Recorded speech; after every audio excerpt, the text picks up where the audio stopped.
Car రెంట్‌కి తీసుకుని సరదాగా బయటికి వెళ్ళాలనుకుంటున్నారా? అయితే వెంటనే ఈ నెంబర్‌కి కాల్ చేయండి. నమస్తే, వెల్కమ్ టు సుమన్ టీవీ. ప్రస్తుతం మనతో పాటు ఉన్నారు బిజినెస్ అనలిస్ట్ నంది రామేశ్వరరావు గారు. నమస్తే సార్. నమస్తే. సార్, చాలామంది మన ఇండియన్స్ ప్రతి ఒక్క ఇంట్లో నుంచి కూడా అమెరికా వెళ్ళాలనే కోరిక ప్రతి ఒక్కరికి ఉంటుంది. ఖచ్చితంగా మా అబ్బాయిని అమెరికా పంపాలి, మా అమ్మాయిని అమెరికా పంపాలి అనుకుంటారు. దానికోసం చాలా దారులే ఉన్నాయి. కన్సల్టెన్సీ స్కామ్స్ అంటారు. కొంతమంది ఇక్కడ నుంచి బాగానే వెళ్ళిపోతారు, అక్కడికి వెళ్ళాక వాళ్ళు పడే ఇబ్బందులు.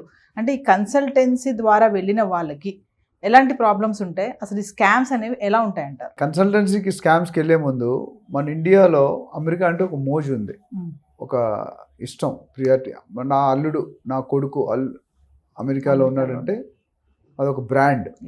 ఇప్పుడు ఒక సినిమా పేరు నాకు గుర్తులేదు, బ్రహ్మానందం గారు బెంచ్ కార్లో వస్తాడు ఆఫీస్కి, బ్రహ్మానందం ఎంఎస్ అని పెట్టుకుంటాడు. మీకేమర్థమైంది? ఎంఎస్ అంటే డాక్టర్ సైన్స్, కానీ అక్కడ వెళ్ళి తీరామని చూస్తే బ్రహ్మానందం మెయిన్ స్వీపర్ అని. సో అత్తగారిని మోసం చేస్తూనే ఉంటాడు, డబ్బులు తీసుకు. అత్తగారు ఒకసారి అమెరికా వస్తే తెలుస్తుంది. ఎంఎస్ మెయిన్ స్వీపర్ బెంచ్లు వెళ్ళి డ్రెస్ మార్చుకుని తుంట మొదలెడతాడు. అంటే అమెరికాలో డబ్బులు వెళ్ళే వాళ్ళందరూ సక్సెస్ అవ్వట్లేదండి. ఫ్యాక్ట్, వెళ్ళే వాళ్ళందరూ success. It's not a cakewalk. మాసారి మైండ్లో ఒక థాట్ వచ్చిందంటే ఆ థాట్ వచ్చిన దగ్గరనే మళ్ళీ సీట్ తీసుకొని వీసా తీసుకొని చదువుకొని జాబ్లో సెటిల్ అయిన దాకా పెద్ద లెంగ్తీ ప్రొసీజర్. సో దాంట్లో ఎంతోమంది మోసపోతున్నారు. అది ఇప్పుడు 20 years బ్యాక్ అంటే యూఎస్ వేరండి. ఇప్పుడు చూస్తున్నాం మన ట్రంప్ డెసిషన్స్, బైడెన్ డెసిషన్స్, మిగతా అన్ని చూసుకుంటే క్రిటికల్ ఉన్నారు. ఎవడు ఉద్యోగం ఎప్పుడు పోతుంది? నాకు ఒక ఫ్రెండ్ ఉన్నాడు, చాలామంది ఉన్నారు ఫ్రెండ్స్. ఎప్పుడు మాట్లాడినా 5 సంవత్సరాల ముందు హ్యాపీగా ప్రౌడ్గా మాట్లాడు. ఇప్పుడు ఎప్పుడు ఉంటుందో పోతుందో తెలియదు జాబ్. ఎందుకంటే ఇల్లీగల్ ఎంట్రీస్ ఎక్కువైపోయినాయి. సో మెయిన్లీ మన స్టూడెంట్స్ ఎక్కడ మోసపోతారంటే కన్సల్టెన్సీ డైరెక్ట్గా మనకు రోడ్డు తెలియదు, ఎలాగ వెళ్ళాలి, ఎప్పుడు వెళ్ళాలి. సో కన్సల్టెన్సీని అప్రోచ్ అవుతారు. ఈ కన్సల్టెన్సీలు ఏంటంటే డబ్బులు లేకుంటే ఎవరు చేయరండి. ఎవరైనా ఫ్రీ, మీ ఛానల్ కానీ నేను ఎవరు ఫ్రీగా చెయ్యం, రైట్? సో కన్సల్టెన్సీ బేసిక్గా 2 రకాలు డిస్కస్ చేద్దాం. ఒక కన్సల్టెన్సీ ఏంటంటే యూనివర్సిటీ సెంట్రిక్ ఉంటుంది. అంటే వీళ్ళు ఆల్రెడీ 10, 20, 30 యూనివర్సిటీలు, 3000 యూనివర్సిటీలు పైన ఉన్నాయి అమెరికాలో minimum. Only America, not talking with the whole world. UK, Germany, Russia అని తీసుకుంటే అవి వేరు. సో ఈ 3000లో 150 యూనివర్సిటీలో టైప్ చేసుకుంటారు కన్సల్టెంట్. కేస్ 1 వాళ్ళు ఏంటంటే స్టూడెంట్ ప్రమోట్ చేసి అక్కడ జాయిన్ చేయిస్తే వాళ్ళకి ఎక్స్పర్ట్ 10%, 15% కమిషన్ ఉంటుంది. సపోజ్ మీరు 50 లక్షలు అవుతుంది అనుకోండి, మొత్తం 50 లక్షలు ఫస్ట్ సెమిస్టర్కి ఎంత కట్టాలి, ఫస్ట్ సెమిస్టర్ కట్టగానే వీడి డబ్బులు వీడికి వచ్చేస్తాయి, అందరూ 10% వచ్చేస్తాయి. అది వాళ్ళు కమిటెడ్. అందుకని అక్కడ ఏమంటే క్వాలిటీ చూడరు, వాళ్ళ ఇన్కమ్ చూసుకుంటారు. స్టూడెంట్స్ కానీ స్టూడెంట్ తాలూకా పేరెంట్ తెలుసుకోవాల్సిన మ్యాటర్ అది చూడరు. సో అక్కడ ఏమవుతుంది, 3000 యూనివర్సిటీలో టాప్ 100, 200 యూనివర్సిటీకే బ్రాండ్ ఉంటుంది. మిగతా అని చల్తీకా నామ్ కూడా ఏదో సర్టిఫికెట్. మీకు అర్థమవుతుందా? అది వ్యాలిడిటీ ఉండదు. ఏదో అమెరికా వెళ్ళిపోవాలని వెళ్ళిన తర్వాత ఎన్ని కష్టాలు పడుతున్నారు నాకు తెలిసిన చాలామంది ఉన్నారు స్టూడెంట్స్. చాలామంది వెళ్ళారు. మన ఫ్యామిలీలో ఎవరు వెళ్ళి మనమే ఫస్ట్ వెళ్తున్నాం, ఇంకా ఎక్కెట్లుండి మనకు తెలియదు ప్రాసెస్. మీరు ఎవరైనా ఫ్రెండ్కి ఫోన్ చేసాడు, లేకపోతే మీ బావగారు ఎవరో ఉన్నారనుకో, నువ్వు వచ్చారని ఏదో చెత్త యూనివర్సిటీలో పెట్టేస్తాడు. అది ఎందుకు పనికిరాదు. ఆ యూనివర్సిటీ మార్కెట్లో ఎవరికి తెలియదు. 3000 మంది యూనివర్సిటీలో ఎంత పెద్ద క్యాంపస్ ఉంటుంది. సో 3000లో నాకు తెలిసి ఫస్ట్ 100, 200, 250 యూనివర్సిటీలు బాగుంటాయి. అందులో సీట్ వస్తే your life will be settled. ఈ మిగతా యూనివర్సిటీ వచ్చంటే your gone. Nobody will bother. నువ్వు యూనివర్సిటీ పక్కన పెట్టేస్తాడు, షార్ట్ లిస్ట్ అవ్వను. ఒకటి. రెండో టైప్ ఆఫ్ యూనివర్సిటీ ఏంటంటే స్టూడెంట్ సెంట్రిక్. అంటే స్టూడెంట్ని దృష్టిలో పెట్టుకొని వీడి ప్రొఫైల్ ఏంటి, వీడు దేనికి సెట్ అవుతాడు, ఏ యూనివర్సిటీ కానీ టాప్ యూనివర్సిటీస్ 100, 200. ఎందుకంటే ఇక్కడ కమిషన్ రాదు, యూనివర్సిటీ వీడి కమిషన్ రాదు. ఫస్ట్ దాంట్లో యూనివర్సిటీ కమిషన్ వస్తుంది, స్టూడెంట్ దగ్గర ఏం తీసుకోరు జనరల్గా, రెండో దాంట్లో స్టూడెంట్ దగ్గర తీసుకుంటారు, యూనివర్సిటీ దగ్గర తీసుకోరు. అప్పుడేమవుతుందంటే స్టూడెంట్ కెరీర్ కోసం ఆలోచిస్తారు, వాడు డబ్బుల కోసం. ఎందుకంటే స్టూడెంట్ మెకానికలా, ఎలక్ట్రికలా, కంప్యూటర్సా, ఎలక్ట్రానిక్సా ఏంటనేది చూసి ఆ ప్రొఫైల్ సరిపడగా వాళ్ళు సజెస్ట్ చేస్తారు, దాన్ని ఛార్జ్ చేస్తారు. సమ్ అమౌంట్ 5 లక్షలు 10 ఎంతో కొంత ఉంటుంది, ఛార్జ్ చేస్తారు. అట్లానే చాలామంది చైనా మీద డాక్టర్ కోర్సులు చేస్తారు, అది వాల్యూ ఉండట్లేదు. ఓపెన్ యూనివర్సిటీ ఉన్నాయి, కొన్ని బాగానే ఉంటాయి, కొన్ని ఓపెన్ యూనివర్సిటీలు కూడా బాగుంటాయి, బట్ కొన్ని బాగో. సో ఇక్కడ ఏంటంటే క్యాండిడేట్ స్టడీ చేయాలి. మళ్ళీ అదే సేమ్ డైలవర్ సింహం నవ్వింది కదా అని ఫోటోగ్రాఫ్ తీసుకోకూడదు. కన్సల్టెంట్ చెప్పాడని తోసుకొని వెళ్ళిపోతే కన్సల్టెన్సీ డబ్బులు వచ్చా కూడా అవుట్ బయటికి సంబంధం లేదు, ఇది out of this box. So student ఆలోచించుకోవాలి, మనకి కెరియర్ కావాలా, అమెరికా కావాలా. మరి మనం కొన్ని ప్లేసెస్కి వెళ్ళినప్పుడు చూస్తాం కదా సార్, ఇన్స్టిట్యూషన్స్ ఉంటాయి కదా, Hmm. అలానే ఎగ్జామ్ రాసేస్తే అమెరికా వెళ్ళిపోవచ్చు అని చెప్పి, లైక్ టోఫెల్ అని, IELTS అని అవును, చాలా కోచింగ్ సెంటర్స్ అది రాంగ్ నోషన్ అండి.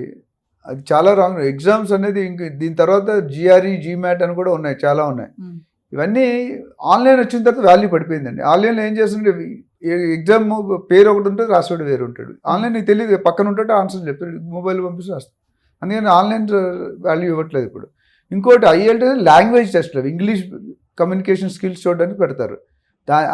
అది పాస్ అయినంత మాత్రంలో మీకు యూఎస్లో సెటిల్ అవుతాను కూడా భ్రమ. It's not correct. ఎందుకంటే అక్కడ రియల్గా ఎవరికైతే స్కిల్ ఉందో ఆ స్కిల్ ఉన్నవాడినే సెలెక్ట్ చేస్తారు, ఆ ఇంటర్వ్యూలో ఆన్సర్ చేయగలుగుతాడు. ఫర్ ఎగ్జాంపుల్ ఇక్కడ మెకానికల్ చదువుకున్నాడు ఇండియాలో, మాస్టర్స్ కంప్యూటర్స్లో చేస్తే ఎలా ఫిట్ అవుతాడు చెప్పండి. ఒక అబ్బాయి ఎవరో చెప్పారు, మెకానికల్ చేసి కంప్యూటర్లో జాయిన్ అయ్యాడు. జాయిన్ అయ్యాక ఫస్ట్ సెమిస్టర్లో జాయిన్ అయ్యారు డబ్బులు కట్టి. జాయిన్ అయిన తర్వాత ఒక అసైన్మెంట్ ఇచ్చాడంట, ఎక్సెల్ ఏదో ఒకటి. నేను చేయలేకపోతే ఆయన తీసుకెళ్ళి ఎక్కడో వేరే దగ్గర లెర్నింగ్ బ్యాచ్లో కూర్చోబెట్టాడు. అంటే నేను అనేది ఏంటంటే ఎవరు నైపుణ్యత ఎందులో ఉందో తెలుసుకోవాలి, ఐడెంటిఫై చేసుకోవాలి. Where your strong, where your weak మీరు అనలైజ్ చేసుకుంటే తెలిసిపోతుంది. అది చేసుకోకుండా వెళ్ళిపోతే ఈ 200 250 యూనివర్సిటీలు మిగతా యూనివర్సిటీలు జాయిన్ అయితే వాడు సర్టిఫికేట్ వస్తుంది, 4 గీసుకోవడానికి కూడా పనిచేయదు. సెలెక్ట్ ఎలా చేసుకోవాలి సార్ యూనివర్సిటీస్ని? యూనివర్సిటీలో ఇప్పుడు హార్వర్డ్ అనేది చాలా ఫేమస్, కానీ హార్వర్డ్ అనేది అండర్ గ్రాడ్యుయేట్కి, ఎంఎస్కి కంప్యూటర్స్కి కరెక్ట్ కాదు. యూనివర్సిటీలు ఎప్పుడంటే జనరల్గా ఇండియన్స్ వెళ్ళినప్పుడు, అవుట్ సైడర్స్ వెళ్ళినప్పుడు ఫస్ట్ సెమిస్టర్లోనే ఎర్నింగ్ స్టార్ట్ చేసుకుంటాడు. ఆప్షన్స్ ఉంటాయి. మంచి యూనివర్సిటీ క్యాంపస్లోనే వాళ్ళు ఎక్కువ రీసెర్చ్ స్కాలర్స్. చెత్త యూనివర్సిటీలో, చిన్న యూనివర్సిటీలో లెక్చరర్స్ ఉంటారు, రీసెర్చ్ స్కాలర్స్, రీసెర్చ్ చేసిన సైంటిస్టులు ఉంటారు. రీసెర్చ్ చేసి ఉంటే మనం అసిస్టెంట్గా జాయిన్ అవ్వచ్చు, డబ్బులు ఎర్నింగ్ వస్తుంది, మనం సర్వ్ అవుతాం. ఇక్కడ అలా ఉండదు. టాప్ యూనివర్సిటీలో అయితే మంచి ఫ్యాకల్టీ ఉంటారు, మంచి ప్రొఫెసర్స్ ఉంటారు. కానీ ఇక్కడ చిన్న యూనివర్సిటీకి వెళ్తే ఏమి ఉండరు. అయిన తర్వాత మీకు క్యాంపస్ ఇంటర్వ్యూస్ ఏమి ఉండవు. సో మీరు ఖాళీ ఉండాలి, 6 నెలల కంటే ఎక్కువ ఉంటే బయట పనిచేయాలి. అప్పుడు ఏంటి ఇల్లీగల్ సోర్సెస్ ఎత్తుకుంటారు, రెస్టారెంట్స్లో పెట్రోల్ అక్కడ ఉన్నామని ప్రూవ్ చేయాలి, మంత్లీ శాలరీ రావాలి, ఎవరో ఒకరు ఇవ్వాలి. అందుకని కాలేజ్ సెలెక్ట్ చేసుకున్నాడు లొకేషన్ మ్యాటర్స్. యూనివర్సిటీ ఒకటైతే లొకేషన్ మోర్ మ్యాటర్. ఎందుకంటే ఇప్పుడు కొన్ని కంపెనీలు ఉన్నాయి, జర్మనీలో కొన్ని కంపెనీలు ఉన్నాయి, కొన్ని యూనివర్సిటీ ఉన్నాయి. ఆ యూనివర్సిటీకి ఆటోమొబైల్ చదువుకుంటే అక్కడ ఫేమస్, కంప్యూటర్స్ అక్కడ ఫేమస్ కాదు. అదే నెదర్లాండ్స్ వేరే ఉంది, కెనడా వేరే ఉంది. సో మీ ప్రొఫైలు అక్కడున్న వర్క్ టాలీ చేసుకోవాలి, మీరు చెక్ చేసుకోవాలి మీ ఫ్రెండ్స్తో. ఎవరో చెప్పారని వెళ్ళిపోకుండా నేను ఈ యూనివర్సిటీకి వెళ్తే నాకు ఆపర్చునిటీ రీసెర్చ్ చేయాలి. గూగుల్లోకి వెళ్తే మీకు ప్రతి యూనివర్సిటీ ఆ డీటెయిల్స్ అన్నీ పెడతారు, ఎంత ఫీజు, ఎంత కోర్సు, ఇంటర్న్స్ ఎన్ని ఉన్నాయి, పాత వాళ్ళు ఏమంటారు, అల్యూమినియస్ ఏమంటారు, ఇవన్నీ కనుక్కొని అప్పుడు చేరడం మంచిది. ఏదో డబ్బులు ఉన్నాయిగా 34 పెడితే you will be in problem. అంటే సార్ కన్సల్టెన్సీ ద్వారా వెళ్తే డబ్బులు ప్లస్ అక్కడికి వెళ్ళాక కూడా ఇబ్బందులు కూడా ఎదుర్కోవాల్సి వస్తుందని అంటారా? డెఫినెట్గా. ఎందుకంటే ఇక్కడ ఏమవుతుందంటే జాబ్స్ లేక డైరెక్ట్ ఇంటర్వ్యూస్ దాదాపు రోజుకి 200 అప్లికేషన్ పెట్టాలంట. అక్కడ 4000 5000 అప్లికేషన్ పెడితే ఏదో ఒకటి సెట్ అవుతుంది. అది కూడా నీ ప్రొఫైల్కి ఏంటి, నువ్వు పెట్టేది ఏంటి. ఒక పర్సన్ పెట్టాలా సార్? 4000 రోజుకి 100 150 అప్లికేషన్ పెడతారంట వాళ్ళకి, అదే పని. అందులో హిట్ రేట్ చాలా తక్కువ ఉంటుంది.